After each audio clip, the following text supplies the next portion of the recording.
New Year's resolutions are crap. You know? Yeah. Well, that's what you think. Yeah, that's what I think. I know.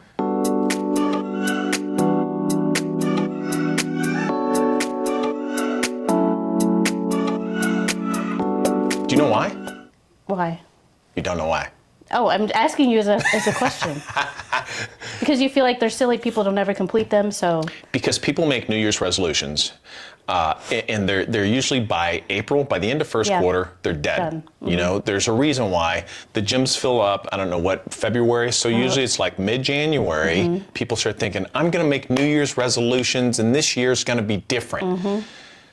And they join a gym or do whatever they do, or they write a couple goals. I'm going to lose, 50 pounds, 5 pounds, whatever it is. I'm going to drink less. I don't know, something usually that they think is good for them. Beneficial, that they're not doing now. I'm going to make $1 million, whatever it is. I'm going to make $4. I don't know, whatever. It's different for everybody. But it's a common thing. And our society promotes that. Yeah. New Year's resolutions. It's big it's money. It's a big thing. It's big money, especially for the gyms, because people buy these memberships and stuff, and then they quit by months April, later, they're done. and they're still paying. They keep paying for months, or they paid for a year or whatever else. So people like me who go to the gym regularly, I'm like, hey, don't join the gym. You're not going to follow through anyway. You're just crowding up the machines. Yeah. Is that No, that's accurate. cold? I think it's cold, but yeah, a lot of people, that is how it goes. Yeah. That's the norm. Here's the thing. Success doesn't come from New Year's resolutions. It doesn't, because they're rarely fulfilled, number one. They rarely have the thought put into them to really create and define a picture, a vision in your mind, and a pathway. They're usually just a whim of wanting to jump on the new year and find something that gives them a little endorphin rush of what they're going to accomplish, but that rarely happens. You're big on goal setting. And taking time to literally, like, I remember when you started doing this a long time ago, but when I sat down to just, write some goals, it was so generic, and I just write down, lose 10 pounds, do whatever, kind of like a New Year's resolution. Like a resolution. And then you said, no, you gotta break that down, and you gotta make details, and what are you gonna do to lose 10 pounds? What are you gonna do, just. How, why, when? Right, and I was like, what are you talking about? I didn't realize goal setting, it's a major thing, and it takes think time and a lot of time to figure out all the little details to really write down these goals and long-term goals, short-term goals. You would even go at certain times and take a few days and go and just, because you have a lot going on in your life, but set goals for business, for family, for your health, for whatever. Talk about that. What did you would take a couple days, sometimes? I would take a sabbatical. Yeah, and literally just focus, because I'm a huge proponent of big thinking time. Yeah. One of my favorite books is The Power of Big Thinking by David Schwartz. And I read it years ago, and I still utilize that concept today, because what it is it's saying, hey, if you really want something big in your life, whether you want to call it a resolution or whatever else, which, we'll break that down and unpack it in just a minute, but you have to put some focus time on. So when you would write goals, when you started, you would write these one-liner things. And the whole point is, how are you going to do that? Is it just because you wrote a thought down and, hey, I'm going to lose 10 pounds. Right. Great. Okay. It means nothing. Exactly. It's totally empty. It's just a passing thought until you say, how am I going to do this? Why would I just lose 10 pounds because I just wrote a one-liner that it's going to be my next resolution?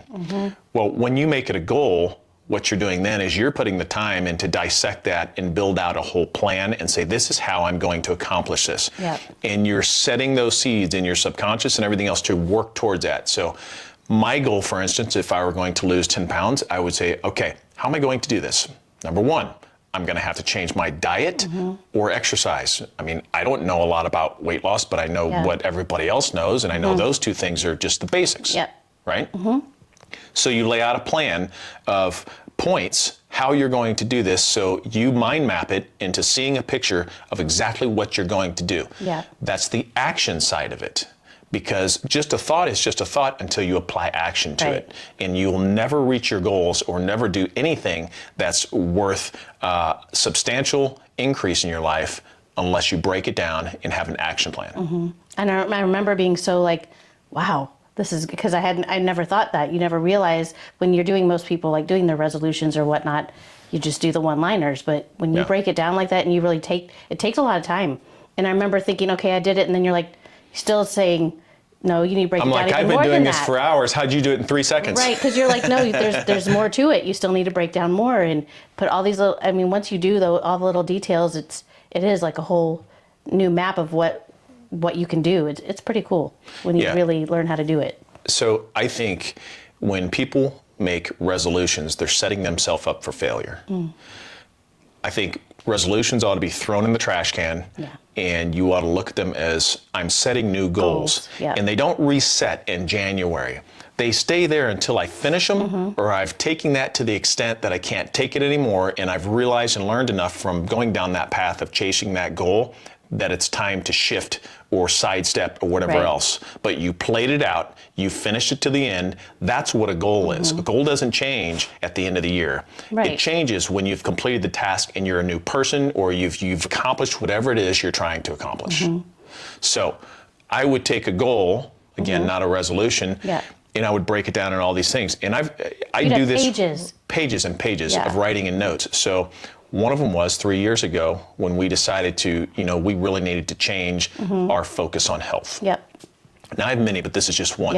And we broke that down. So I broke down the diet aspect of it. Okay, what does that look like? It looks like we need to start hitting the gym. How many times are we going to do that? How am I going to build it into my schedule? And we built it to where literally we have time slots. I have time slots specific to how it fits in my schedule. I had to go through all that because what I know is if I didn't do that, then I'd constantly be derailed by something else, and I'm never going to reach my goal.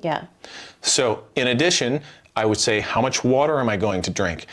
What type of food am I going to eat? One of mine was, I love sugar. So I'm going to cut out sugar, and I'm only going to allow sugar to be a part of, my plans on weekends only. So that's a dramatic change in my diet and some of the things I was eating. We went to salads for several nights a week and some healthy salad-based, dinner plans to help us drop some weight. But the whole point is this.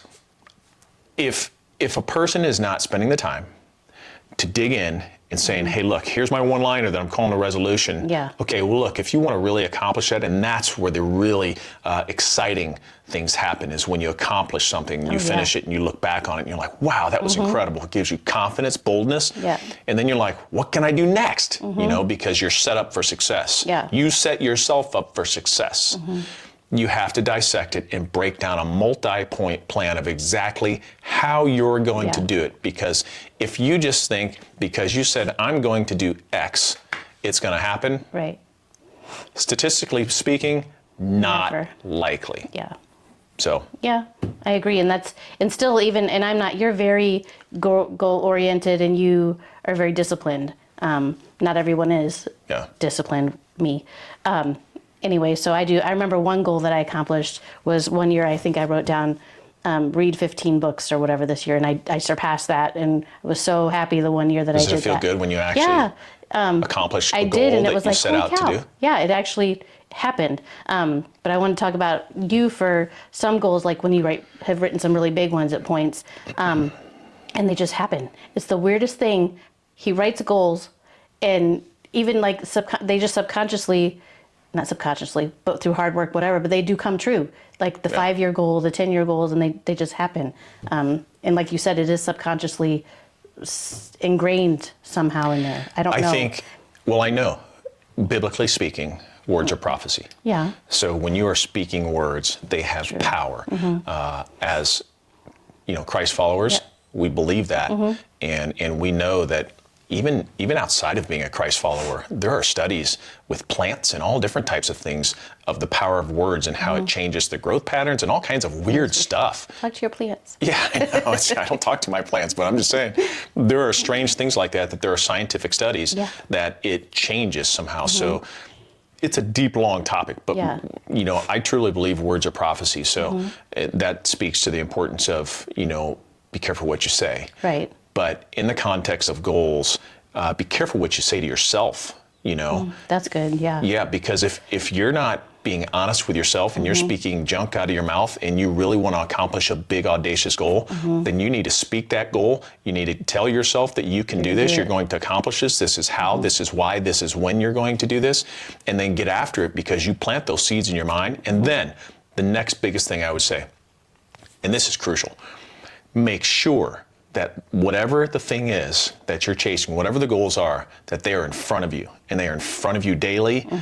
Whether it's, so I use calendar reminders to flash them up on my phone. They get really annoying because I'm like, I know. I can hear the ding and look at the clock and I know exactly which reminder it is because I've memorized it at this point. And I just flip it off my phone. But what those are reminders to whatever I can do to keep the goals and the big things I want to accomplish in my face constantly. Good. And when they are, your mind and your thoughts are always welling on those even while you're doing other stuff, and you become drawn and magnetized towards the big goals that you have. Yeah. And all I know is this, there is nothing more rewarding than writing a goal, and it may be a 1 year, 5 year, it could be a 1 month, but it could be a 10 year, and you get there and you look back and you're like, wow, it actually happened. And we've had a lot of moments like that in life where, you know, like I remember one, it's going to be a 5-year house. You know, we'll be here 5 years, and I didn't even know how we're going to make the payment, you know, for the first 6 months. I'm like, oh, this payment's huge. And I think it was like $600 a month. And I'm like, oh my gosh, it's $600 a month. How am I going to afford this and feed the family and everything else? And in 5 years, it was literally like a couple months from the exact 5-year mark. We were off. I know. And we had our next thing. So it was amazing. Words of prophecy. So just to sum it all up, the thing is this, look, I know New Year's resolutions are exciting and it gives you a feeling of a reset. But I'm telling you, look at that more on a goal plan, because a goal is where you'll accomplish big things. And you have to follow the pattern of how to really write that goal, break it down into all these pieces so you get a good picture and know exactly what your plan is so you can follow it and start taking action moving forward on your goal so you actually finish it, accomplish it, instead of just ending up next year, another January, and you're like, oh yeah, I didn't finish that one. Maybe I'll try that one again. And you start the cycle over. Look, the greatest thing, the greatest reward for us and for me whenever I talk with anybody and I share something that maybe they haven't heard before is to see them succeed. There's just something really cool. So we share with our kids, our family, you know, coaching sessions, whatever it may be. And that's pretty awesome, is to see other people succeed because maybe you shared something with them they hadn't heard before.